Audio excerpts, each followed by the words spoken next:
Welcome to Overthinking in Your Underwear. I'm Lindsay, and this week we're overthinking A Girl's Guide to the Universe and Crystals and all the voodoo that you do. Crystal girls, for my universe girls, for my energy girls, and I shouldn't just say girls, I'm sorry, people, anybody who is into this. But all of us who kind of want to get into that and learn more about that, or who are already into it and want to just kind of get deeper or kind of like reaffirm what we already know. And what we're going to do in this is we're going to get into the universe and the law of attraction and energy and kind of how you can use it in your daily life in a common sense way. If you know nothing about it, if you're already a universe energies person, it'll kind of hopefully teach you something new or maybe kind of reaffirm some of those things. So grab your crystals and let's overthink it. What is the universe anyway? When someone says, oh, well, I'm putting my faith in the universe. Well, I'm just putting it out there in the universe. Like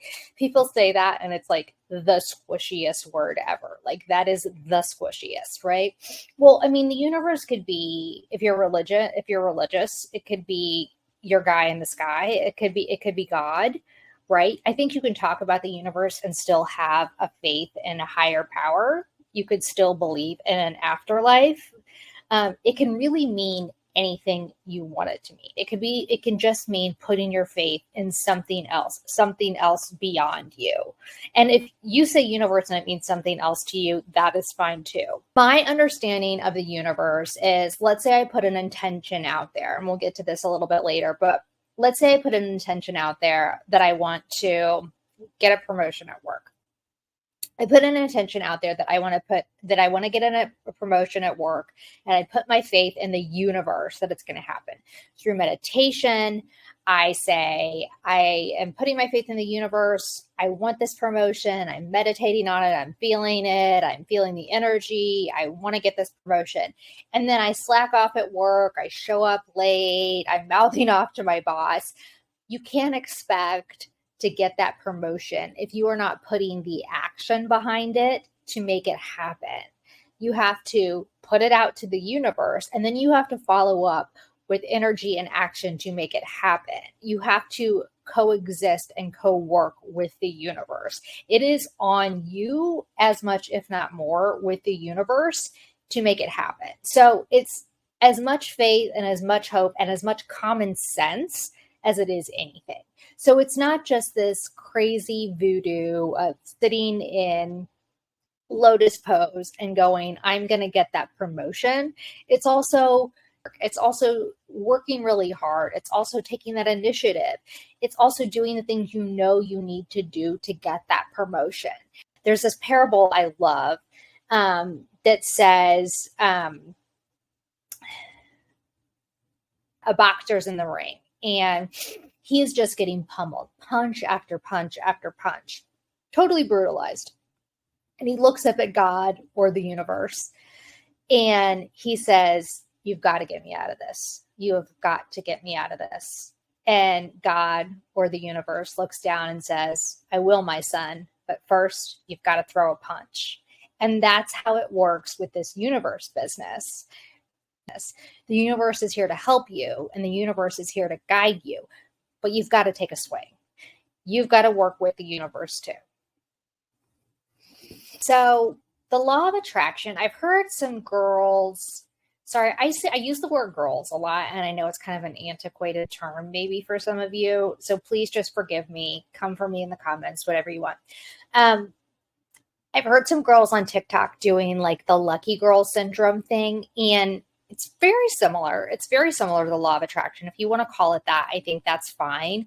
But I mean, about 15 or 20 years ago, the law of attraction was kind of all the rage because of this book called The Secret. Okay. So we were all into it. We were all reading the book. We were all watching the video. We were all watching Oprah talk about it on her show. Oprah was like so into it. And 15 years ago or 20 years ago, I mean, we still listen to Oprah, but I mean, if Oprah said something, we all did it. Okay.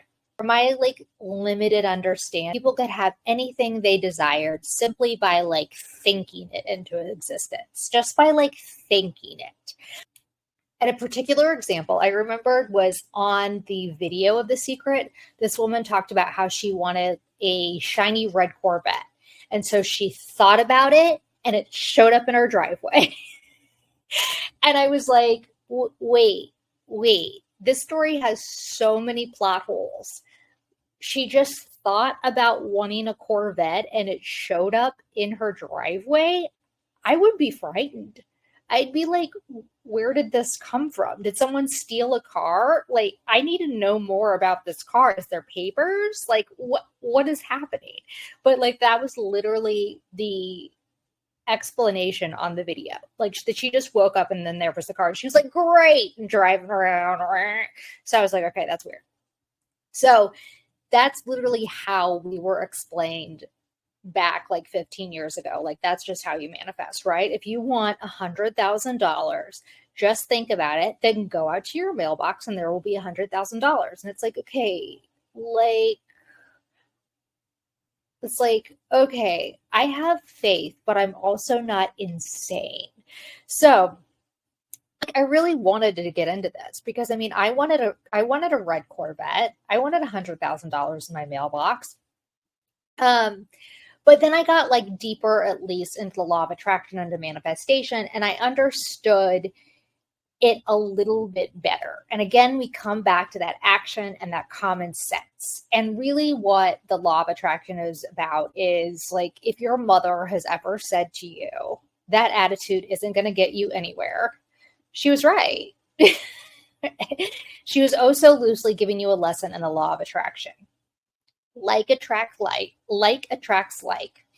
Energy flows where attention goes. The universe sees our energy and it matches it. It's that simple. So whatever you are focusing on, you will attract more of into your life. If you are locked into negativity, don't expect greatness. If you're brimming with positive energy and action, good things will follow. So working with the law is about raising your energy and vibrations to the level of things, experiences, and opportunities you are calling into your life. And the law of attraction is where we meet our manifestations. So that is kind of like a whole thing that I have. That's in the book. That's from the book.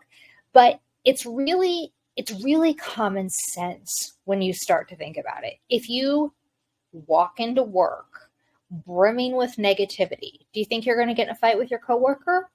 Possibly. If you walk into a social situation brimming with positivity, do you think that cute guy or cute girl is going to walk across and be like, hey, nice to meet you. How are you doing? My name is so-and-so. Yeah, I think they are. Like, it's actually just common sense. It's not voodoo. It's the voodoo that you do. Okay. That's what I like to say. It is the voodoo that you do. And it comes from action that you do. And you can create it, and it's not just sitting there and picturing a red Corvette popping up in your driveway. It's actually you taking action and you making a difference in your life, and then it comes through. You think at first, you say, I'm going to walk into that social situation, I'm going to be positive, and the cute person is going to walk over and talk to me, and I'm going to get his number or her number, and it's going to be great. You know what? It will happen if you act accordingly. You have to act accordingly. Take action, act accordingly, and positive things will follow. This is where we get into manifestations and intentions. Manifestations and intentions, like, they're a little bit interchangeable, I would say. But it's really about getting clear about what you want and then setting an intention. So I'd say intentions are part of manifestations. So manifestations begin by setting an intention about what you want, believing you deserve it, and then again, putting in the elbow grease to make it happen. It doesn't sound so much like sorcery when I say it like that, does it? It sounds more like a super cosmic kick in the pants. So once you pair your manifestations with meditation and a little belief in the universe, maybe a crystal in your pocket, that's where the abracadabra comes in, okay? Let's break that down a little bit more. Let me tell you my manifestation process. I do believe it's really personal. Take this and then modify it to you. Every 3 months, I write down my manifestations. I have kind of a special book Go to Barnes and Noble and like buy a little cute journal, something that's like, this is cool. This is my little special manifestations book. And I have kind of like a little special notebook. So every month I'll write down the date. This is, January 1, 2024. Like I'm getting ready for that, right? And then I'll write down my manifestations, and I'll write down the micro and the macro. Okay. So 2 kind of buckets of small and big, or immediate and long term. So I would say, I want to go to the gym 5 times a week. I want to eat better. I want to connect with friends more. I want to organize my apartment. I want to get more creative projects, this kind of thing. They're small. Bigger project, like long term, would be, I want to make $500,000 this year. I'm just putting crazy numbers here. Okay. I want to make $500,000 this year. I want to have my podcast picked up by Spotify. I want to, like, they're big goals, right? So you write the big ones. I want to get married. That's not for me, but maybe for you. So you have like these huge, the huge, big, long term, like maybe it won't even come true in the next 3 months, but it's on the list, right? So you write down your manifestations. Okay. So first of all, that's the write it part. So then I say, see it. So a lot of times, so I watch a lot of sports documentaries. I don't know if like if a 30 for 30 comes up, like I'm watching it, even though I have no idea, I've never seen a hockey game in my life. I'll watch a hockey game, sports documentary. I have very little interest in baseball, and I'll watch a baseball documentary. Okay. That has nothing to do with anything. The point is, what sports players know is the power of visualization. So if you watch these sports documentaries, what many athletes have in common is, before a big game, is they'll sit down and visualize the moment of winning, or they'll visualize throwing the perfect pitch, or if they're in the Olympics, they're pulling ahead of the pack in swimming and hitting the wall right before everyone and winning that gold medal. Okay. So they know the power of visualization, and visualization works in our non-Olympic lives too. Okay. Sit down and meditation with your manifestation list in mind. And it doesn't even have to be your manifestation list. I've done this before when I have like a big presentation and I'm meditating. I kind of go through a little bit of meditation, and then I'll meditate on the presentation going really well. That final moment when a client looks at me and goes, that was really fantastic. Or, the boss looks at me and goes, great job. You still have to do the work to have a great presentation, but believing your manifestations are possible and visualizing it clearly in your mind is really an effective tool to get there. So the third part of manifestations is say it. So let's say you are getting ready every morning. At the end of getting ready, you look at yourself in the mirror and you say, I am creative, I am smart, I deserve a promotion. I am creative, I am smart, I am the VP of sales at TechCorp. I am creative, I am smart, I am getting that promotion. Positive affirmations really go far to increasing your energy, increasing your self-worth, and getting you towards your manifestation. Still have to do the work, but it really raises your energy and raises your self-worth to the level that you are imagining in your mind. So then the last step, of course, is everything I've been reiterating all the time. So we said, write it, see it, say it. So now behave yourself. Put action steps behind your intentions and watch the universe deliver your manifestation straight to your door. So again, everything that we're saying is just working with the universe, but you have to put in the work too. So I was talking a little bit about meditation there, and I talk about meditation in one of the chapters of my book. There's a lot of meditation apps that you can get. There's meditation practices you can sign up for. There's meditation classes. There's personal meditation coaches. I'm not going to get into it too much here. I have actual meditations written out in the book. But I find meditation really, really powerful. I really only do it 10 minutes a day. Some people say 20 minutes 2 times a day. There are different types of meditation. There are meditations that include, saying a coach gives you a coach gives you a mantra and you say it over and over in your head. If it's right for you, if you like it. I love to legs up the wall, if my yoga girls know what that is. Legs up the wall while meditating. Total mind clear, total energy boost. Legs up the wall can reset your energy for the day and is equal to 2 extra hours of sleep a day. So just a little kind of side note there. But on a broader level, you may not understand all the hoopla and hell yeah that goes into raising your vibrations. So here we go. So our thoughts, our emotions, and our actions generate a vibrational energy. That energy aligns with the experiences and people that come into our life. Good energy equals good experiences. Now, we all know that good people can have bad experiences, that good people with good energy, bad things happens to them, right? Of course, because like we talked about at the beginning, we're all just trying to create order out of chaos. So how do you get to that high vibration energy, right? Like, do you just smile?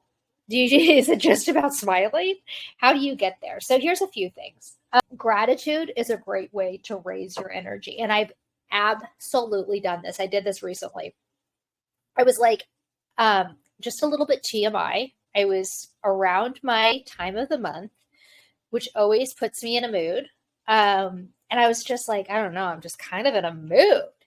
And I went for a walk and I'm like, you know what I'm going to do? I'm just going to start with the gratitudes. I'm just going to do it. And I was on this walk and I just started listing them. And I just started listing.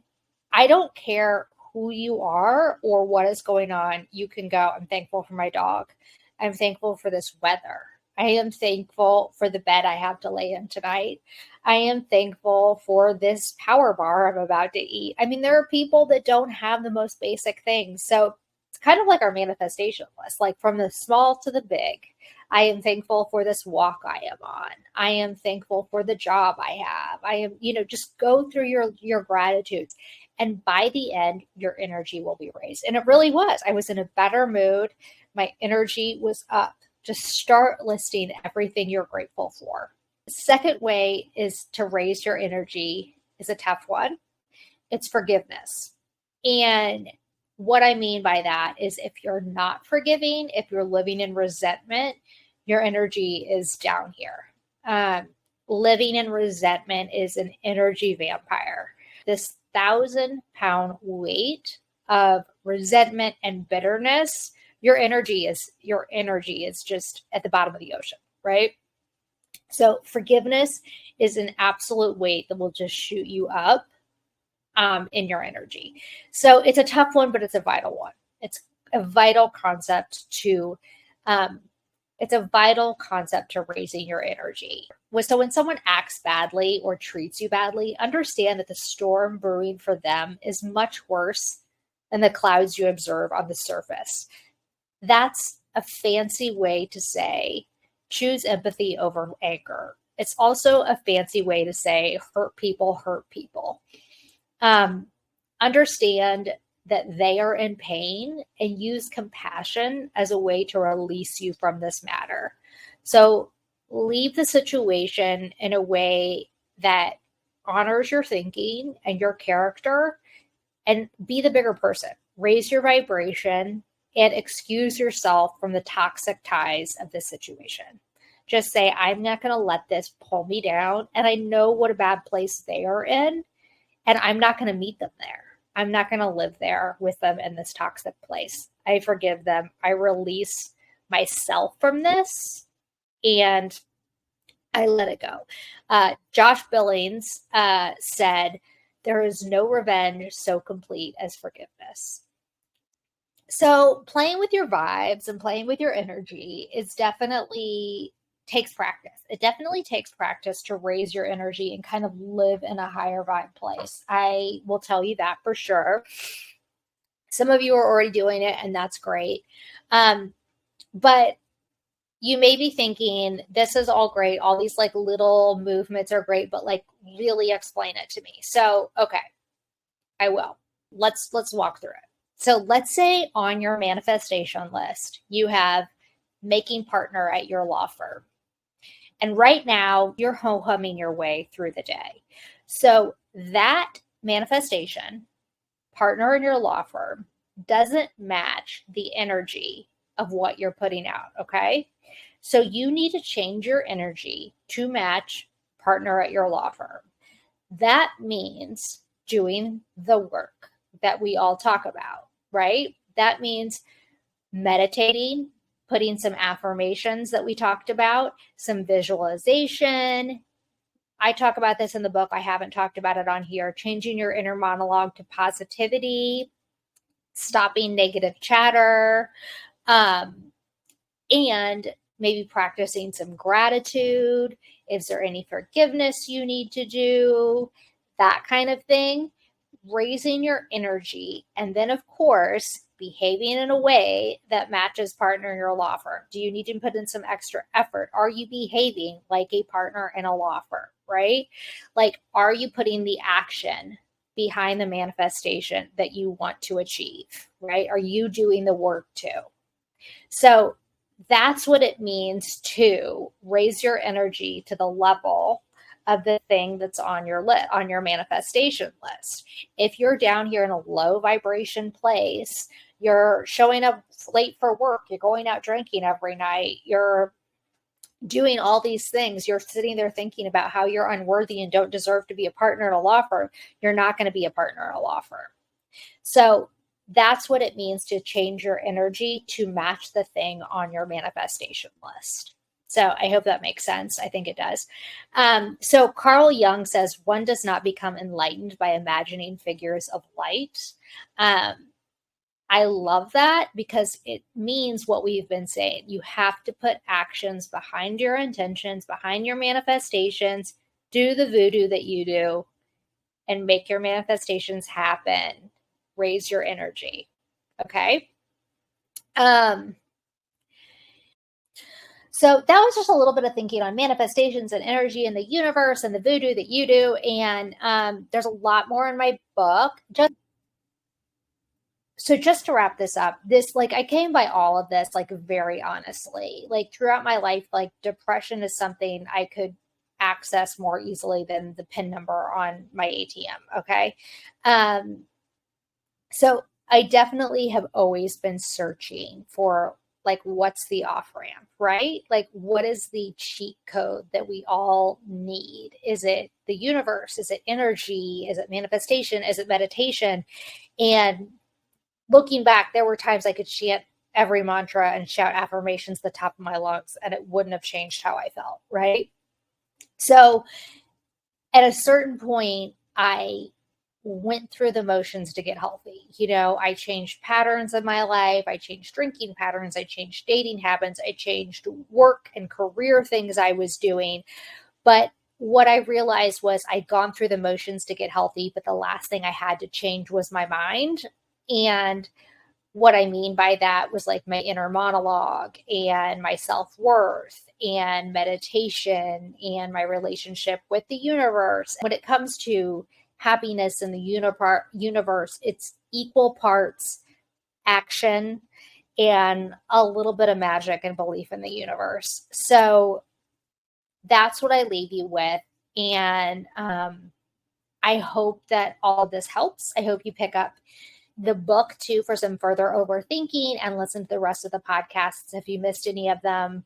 Thank you so much for overthinking with me this week. And until next time, wishing you all good thoughts.